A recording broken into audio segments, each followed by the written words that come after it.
So how do some of the most iconic mid-century modern homes designed hold up to today's standards?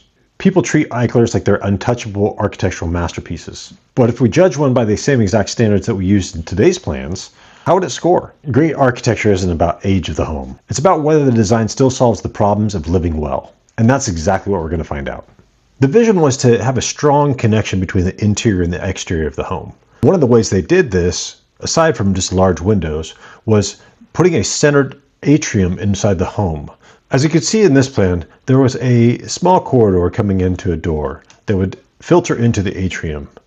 As you entered the atrium, you could see that there's sight lines going through to the outside here, with most of the main living area being able to see into the courtyard as well. So this is where you had that aspect of nature on both sides of you while in the home. Let's talk about how this plan actually lives. Let's put some furniture in. So right off the bat, when you come into the living room area, you can see it's pretty well appointed. This isn't big furniture in here, but it worked. It's not like today. We weren't looking at a TV in this room. So this becomes your conversation area, your area to commune with friends. They did have a dedicated dining room area over here, pretty good sized. One place that the Eichler definitely struggles is the kitchen. Very tight triangle, not much counter space. They had a little eating bar down here, but it's really just cramming a lot into a small space. This room over here, the multi-purpose room, I would look at that as your family room where you have your TV, which I think it works pretty good. It's definitely small. Obviously, garage storage, pretty small in this plan. They have a one-car garage and a carport. This is probably the biggest of the secondary bedrooms. If you notice, this one has a sliding glass door going to the atrium. There is a window here that just provides light into the hallway a bit. To me, this would probably be your guest room. You can see it doesn't have the best situation for privacy from the living room here. You could basically look right through to that bedroom, which isn't the best situation. This bedroom 3 ended up being the smallest, pretty tight, small closets, but they're workable. As you can see, this bathroom area, it did come with 2 sinks, which is nice. Kind of cool that it had a door going out to the side yard. Could be used as a pool bath, though kind of far from the backyard. This was your little laundry area in here, which you can see they even tried to bring light into this area with a skylight. This bedroom number 2, this has a full-size bed in it, so it's probably not big enough for a queen. Let's go into the primary suite. In order to get a king-size bed to fit in here, you need to go to about 24 inches for the nightstands. I do like that there's a good amount of room here for some additional seating. It's definitely a longer bedroom. Now going into the bathroom, once again, they added a skylight. Kind of interesting that this one didn't have 2 sinks in the bathroom. Also a very small shower in the toilet room. Pretty tight to get in there too. I'm not sure how that worked. And of course, very limited in closet space. Honestly, it doesn't live terribly. Where it struggles is storage, closet space.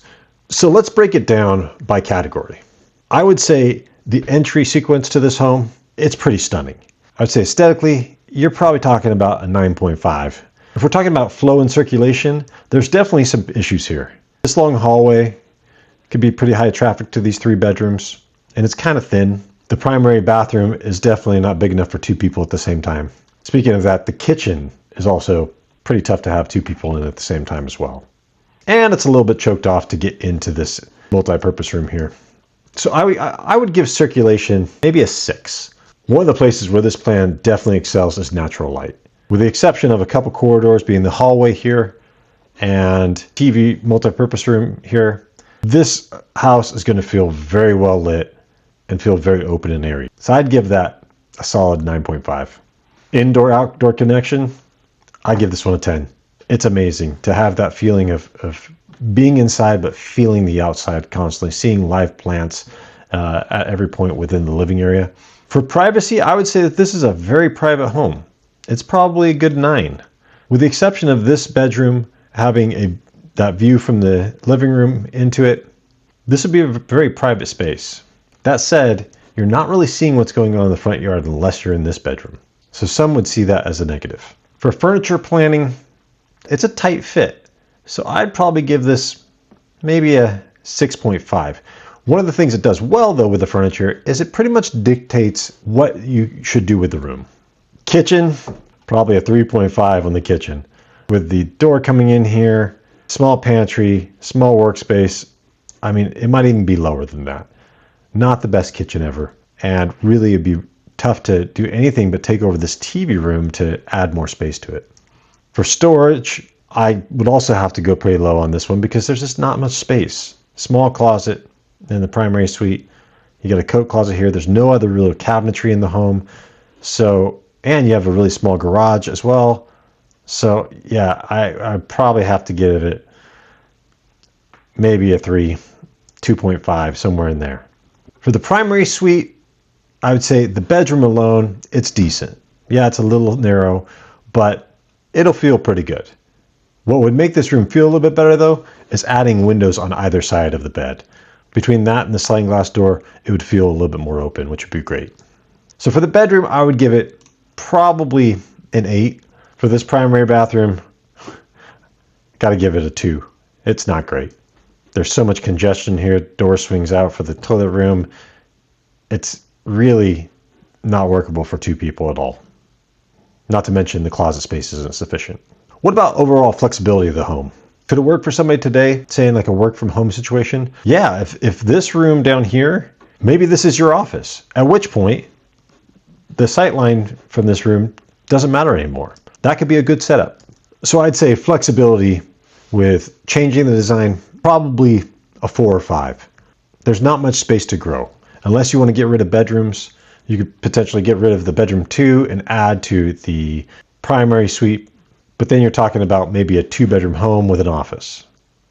That said, there's a reason people love these plans. They're open, they're airy, they've got exposed beams within them. It was a really revolutionary way to design a home back in the 50s and 60s. I think they're very cool, but you're going to give up some of the modern things that we're used to seeing in a home, bigger kitchens, more storage to get that cool factor. That said, if you want a simpler lifestyle, as well as this an amazing experience of that outdoor in feeling with that mid-century vibe, they're still pretty amazing. Definitely not for everyone, but if you want to live in a really cool style of home, it might be for you.